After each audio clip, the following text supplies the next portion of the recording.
Well, good evening, everybody from sunny South Africa. Good afternoon to all of you there in America. 1 o'clock your time, 8 o'clock our time. Firstly, I'd like to say thank you to Dental XP for the invitation and for sponsoring the evening and for having us on their online dental education website.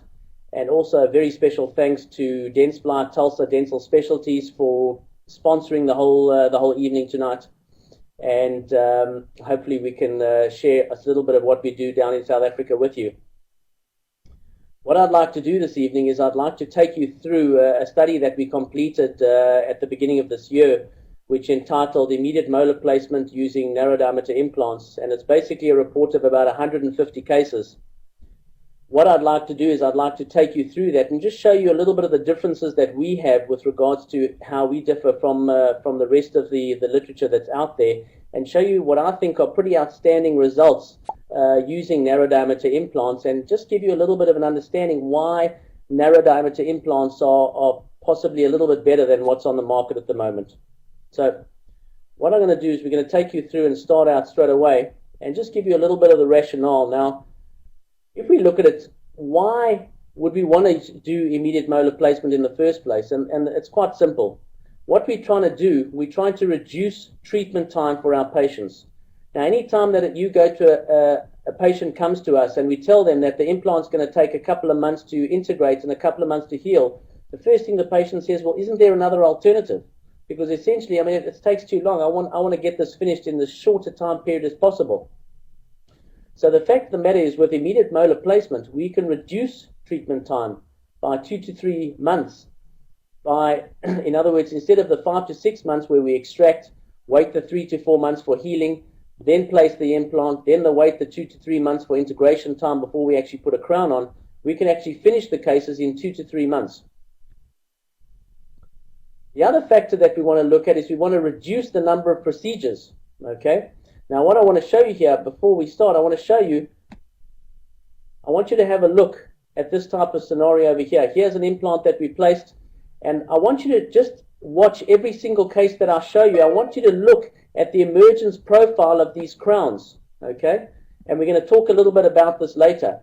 But the most critical thing here is that we reduce the number of procedures for the patients. And as you can understand, if we reduce the number of procedures for the patient, if we can reduce the number of treatment time for the patient, there's no debate that we are going to have far happier patients. Not this guy. This guy's a little unhappy. But if you take a look at it, if you think about it, if a patient comes to you and they say to you, listen, I want an implant done in the molar area, how long is it going to take? How many procedures is it going to be? They say to you, well, that's going to take you about, let's see, 6 months, extraction, wait for healing, etc., etc. And they come to me and I say, well, I'm going to take the tooth out, I'm going to put the implant in within 2 months. Thank you very much, implant will be finished. Where do you think they're going to go? And in this current state of economy where we're fighting for every kind of thing that we can, we need to give our patients as quick and as easy an implant scenario as we can. And if we do things immediately, as long as it works with the same kind of success that all our other treatment protocols work, we're giving our patients a good service. You're going to be a far busier implantologist. So let's look at the literature review for immediate molar, and you can see it's fairly extensive. And these are 9 studies that were taken from a literature review, and the literature review was by Moman et al. And this was a systematic review with a meta-analysis, so it's a very strong study. And the conclusion that they came to after looking at all those 9 studies that I showed you before was that they identified the 9 articles that met inclusion criteria, and these demonstrated a high survival rate for single implants immediately placed in molar extraction sockets that was comparable to the implant placement in healed sites. So when we're looking at data like this, there's no debate that immediate molar placement is something that can be successful and can be just as successful as any other normal protocol. You just have to follow the procedures correctly. So let's look a little bit more in depth now at what the literature tells us about immediate molar placement. The first thing that they tell us is that primary stability is absolutely essential, and that goes for any immediate type of implant, whether it's molar, premolar, central, it makes no difference. The primary stability is the critical and the be-all and end-all when it comes to immediate placement. The second thing that they tell us is that wide diameter implants are absolutely essential.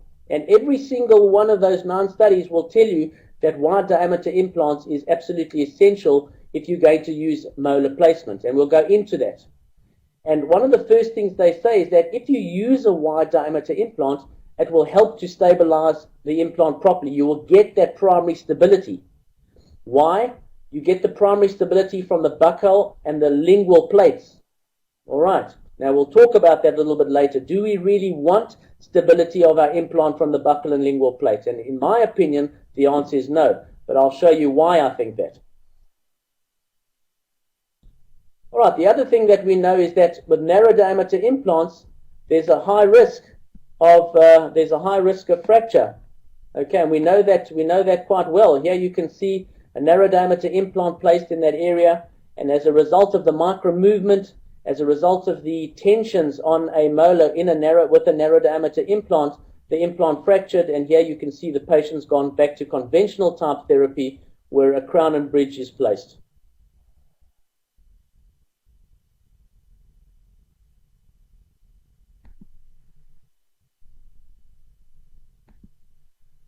All right, the other aspect that we have to look at with the literature is whether primary closure is absolutely essential. Now, a number of the articles conclude that primary closure, whereby you do flap advancement, is absolutely essential because if you don't get it, you're not going to get bone formation around the implant. And I'm going to question that tonight, and we're going to look at that, and I'll show you my results and tell you, and you can judge for yourself as to whether this is absolutely necessary or not. The other issue is whether resorbable membranes are necessary. I'm not even going to go into the non-resorbable because the non-resorbables have shown massive complication rates in immediate placement, not just molar, but also other implants, other immediate placement situations in the central premolar areas, where the complications rate with expanded polytetrafluoroethylene are as high as 50%. So we're not even going to go there. So we're going to look at the use of resorbable membranes. Are they really necessary? And I'm going to show you something that might make you churn a little bit, but I'll show you the results and see, and you can judge for yourself. The other issue that we do know is that transgingival healing is possible. Okay, Fusagotti showed a number of studies where they did transgingival healing with immediate molar placement, and their success rate ranged from about 97 to 100% success over about 300-400 cases. So it's clearly possible that immediate molar can be done with transgingival healing. There's no problem with that whatsoever. The other thing that's been shown by Schwartz-Arad, she showed in a study where they did upper and lower molars, and she showed the placement of the implant in the palatal root. And the problem that she had in the palatal root is that the success rate when placed in the palatal root dropped from 95 in the lower jaw to around 82% in the upper jaw. Now, if you have a look at the picture that I'm showing you on the screen now, the one thing that you'll notice is that the angulation that you've got of this implant is extreme. And if you can imagine 2 aspects here. The first, when you put a crown on here, there's a massive cantilever action on this crown. And if you are using an external or internal hex, which is solely dependent on the screw for holding the 2 pieces together, the micro motion and the forces on this thing are going to create havoc with the screw fracture, implant fracture, and failure of these implants. The other aspect that we have to look at in these kind of situations is that when we're dealing with the palatal root, a lot of times that palatal root is extending far up into the sinus, and the bone around it is bundle bone only, which means that as soon as you extract the tooth, that bundle bone disappears, and therefore you're only dependent on the coronal bone around that implant to actually keep things stable and happy for the long term. So palatal root we know is out. Let's now look at what the problems are with wide diameters. What are the problems that these studies showed? Okay. The first one is that we have massive cavitation of the wide diameter drills. Now, for anyone who's placed implants, you will know that the minute you go wider on your drills from a 3.5 to a 4 to a 5 and to a 6, the cavitation, and for those of you who don't understand, cavitation means the vibration of that drill is so extensive that once you start getting into that furcation bone, it absolutely destroys the bone. And what you generally have to do is you actually have to sit and hold the top of the drill as hard as you can so that you can guide it down. Now you can imagine if you are dealing with a 2-rooted or a 3-rooted tooth and you take one of these large diameter drills, the chances that you're going to destroy that bone is very, very high. Okay, so as I mentioned before, with those large diameter drills, we absolutely destroy any bone that we had in the furcation that we could have used for primary stability. With those large diameter drills, those are now gone. The other issue that we have to take into consideration is when we're using wide diameter implants, we are generally going to engage the buccal plate. Now, if we look at studies on ridge resorptions, the Arroyo and Lindy studies, the Cannavaro studies, Botticelli studies, what we note is that regardless, and the one study that's very interesting is I think his name's Carnero, and what Carnero showed is that within 1 month, in the buccal area, in the molar sites, we lose up to 50% of the dimensions of the socket when we extract that tooth.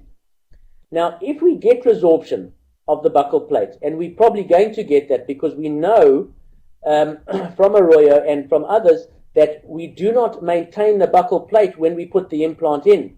So the fact that we put an implant right up against the buccal plate of a molar is going to increase the risk over the long term that we start exposing threads of the molar. So in my opinion, it is not an ideal situation to engage the buccal plates. The other thing that a lot of the studies showed was that you require bone apical to the extraction socket to get primary stability. Now, it's all very well if you've got bone apical, okay, but the problem now comes is when you're dealing with a situation where you're just below the sinus when there is no apical bone, or you've got a little bit of resorption in the lower jaw, and you've got a high body or mid body inferior alveolar nerve. Now you end up with a situation: what bone are you actually going to use to anchor your implant to get that primary stability? The answer is you can't. If you can't, sorry for you. We take the implant, we don't do the implant, we close up, we let it heal. We come back in a couple of months' time when the bone is healed properly, then we place the implant. Now I'll show you we'll show you some stuff with a narrow diameter, which is a slight difference. Now the other thing that we look here is that failure of these implants leads to massive amount of bone loss. Now if you have a look at the situation with here, look at the amount of bone loss that goes on when we lose these implants. Now take a step back and think what would happen if we had a narrow diameter implant in this area. The chances, if you lose that implant, even with a little bit of saucerization around the edge, the chances are you can still put a wide diameter implant in without having to do any bone grafting of the situation. If you take a look at this scenario that I put here, and if you get any damage like that, the chances are you're going to have to do bone grafting first before you go and put the implant back. And the question that you have to ask yourself is, who pays for that? Does the patient pay? Do you do it for free? Not a great situation, and certainly not a practice builder. The other issue that we have to look at is vertical and horizontal resorption, which we spoke about earlier, is most in the molar regions, according to Arroyo and Lindy. And if it is most in the molar regions, we do not under any circumstances want to go anywhere near our buccal plate. Carnero also stated in his studies, whereby he said that if he would place implants, he would rather place them deeper and more lingual to make sure that there's no risk that when you get resorption that you get exposure of those plates. Exposure of the implants. So let's have a look now at narrow diameter implants, and the first thing that you're going to say to me is, are you absolutely nuts? How can you put a narrow diameter implant in a molar site? And what's even worse is when I talk about narrow diameter, I'm not talking about a 4mm implant. I'm not talking about a 3.8mm implant. I'm talking about a 3.5mm ankylos implant. Okay. Now, the first thing you're going to say is it's impossible. And I'll put you through to Ramanos and Nentwig's study in 2000, International Journal of Maxillofacial Implants in 2000, where they did about 58 cases and followed them up for about 4 years. And what they found over those 58 cases is that They only had one fractured implant in the case, and that was in a patient who was a severe bruxer, and the patient wasn't controlled for the bruxing. The only other complication they had was a fractured abutment, and we can talk about that a little bit later about different abutments that one can use in this scenario. But the rest of it, they had a 96% success over 4 years. And it wasn't success, it wasn't survival, it was actually success that they had with regards to bone loss, bone stability, etc. So these 3.5 millimeter implants can last a hell of a long time, and we'll explain why. All right, so as I said, it's very implant specific to be able to use a narrow diameter implant. You cannot use any implant for this type of situation. And the type of implant that you require needs to have a Morse taper. Now, I'm not talking about an implant that has a cone connection which doesn't have a true Morse taper, because a true Morse taper and a cone connection are two different things. A lot of implants will tell you that they've got a Morse taper, but in actual fact, it's just like a millimeter of a cone connection, which doesn't give you the true Morse taper.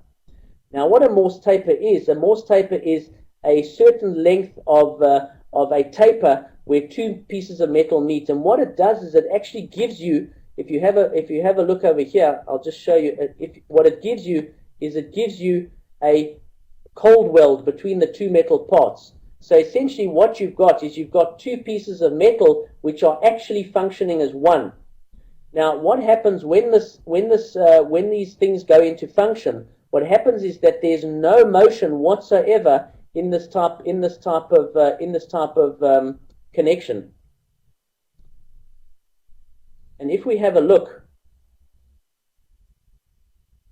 at these type of scenarios, you can see here a little bit of misfit. I'm sorry, I don't do the restorative stuff on my cases. I'm only the surgical guy.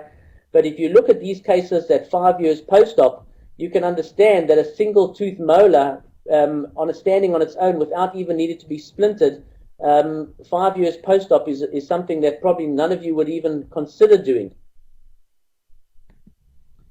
Here's another case of Paul Weigels, who from the University of Frankfurt does a lot of prosto work on ankylos. This is a case he did 14 years ago, which I now follow up in Cape Town. And this guy essentially has a cantilever off a single tooth, 11 millimeter by 3.5 millimeter. And we know from attaching natural teeth to implants is that if you do that, you've got a two-tooth cantilever off that implant. And this is 14 years later. We see this implant with absolutely no problems whatsoever, excellent bone, and happy as Larry. All right, so if we look at internal, external hexes, if that's the type of implant system you use, you cannot use narrow diameter implants in molar sites. One has to go for a wider diameter. The wider the diameter in these type of situations, the less micromotion that you're going to get, so the less movement that you're going to get of your implant. And in a study by Kitagawa, he showed the influence of implant abutment joint designs on abutment screw loosening in a dental implant system, and he compared ankylos to another one of the major brands, and he showed that with ankylos, with the Morse taper connection, there was absolutely no movement whatsoever. Whereas with the other brand, which I won't mention, but which is a very top brand, both all around the world, basically there was a lot of anti-rotational movement, and as soon as there was anti-rotational movement, these things became loose and the implants fractured. So you require a Morse taper. You cannot use a implant system that doesn't have a Morse taper. If you do, one needs to use a wider diameter implant in these systems. All right, they appear to retain their buccal bone, and I say they appear because these are cases. This is a 2-year follow-up CT, cone beam CT of one of my cases, where you can actually see after 2 years, you can see the buccal plate, and I'll just have a closer look at this picture over here. Have a look and see what the buccal plate looks like, still absolutely maintained and looking good 2 years later. Now I'll go into a little bit what I think is the reason for this, and a little bit later. Here's the case that you can see, and again I want to draw your attention to the emergence profile of this crown. This is the picture I just showed you, the cone beam I just showed you now.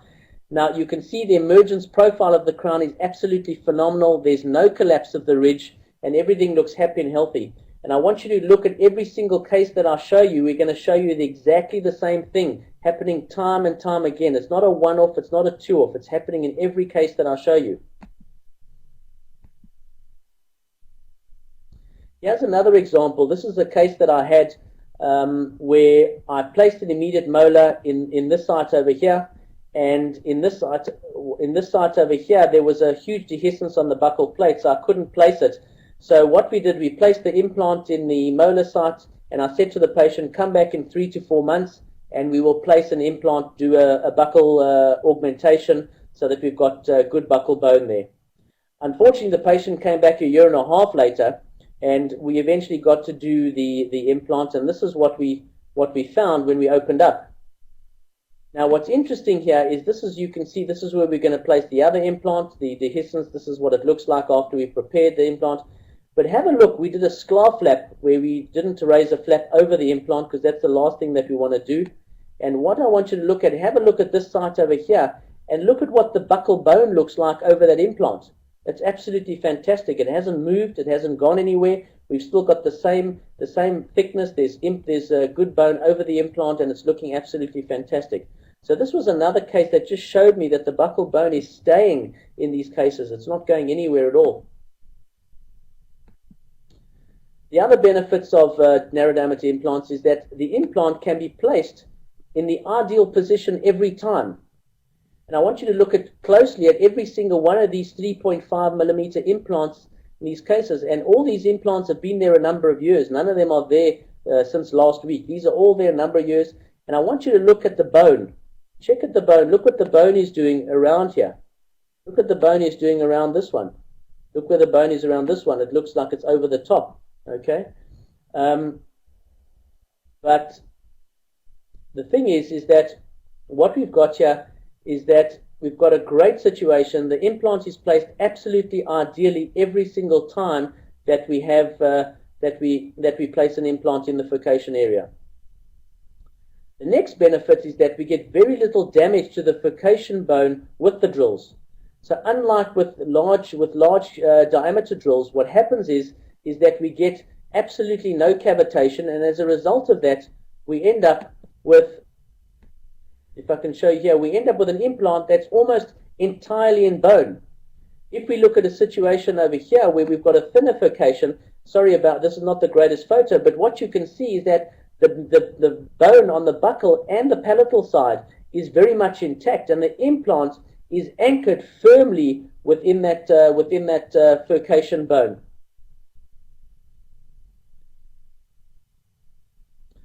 The other thing is that with the implant system, with the type of threads that this type of the progressive thread that the ankylos has got, we get phenomenal primary stability. Okay, and the primary stability is achieved in the furcation bone only. Now, in the majority of these cases, we achieved primary stability of up to 50 newtons turn-in torque in virtually every case. And that's enough for us to even have done immediate load, which we did in 1 or 2 cases, but I'm not going to go there. But the fact of the matter is that the primary stability that we achieved in these cases was absolutely phenomenal, and we achieved that primary stability only in the furcation bone. So we didn't require anything apical, we didn't require the buccal or the lingual plates, we achieved it only in there. Okay, so there's no engaging of the buccal plate, and therefore no risk of implant exposure. And here you can see in this case a 2-year follow-up, and you can see in this case a 3-year follow-up. Now I want you to look carefully again. Look at the emergence profile of each one of these crowns. You cannot tell that these crowns are implants.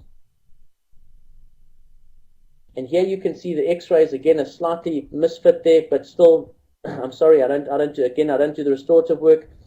But the bone levels on these things are outstanding, and everything is stable and happy. Let's now go through a little bit through the implant placement technique.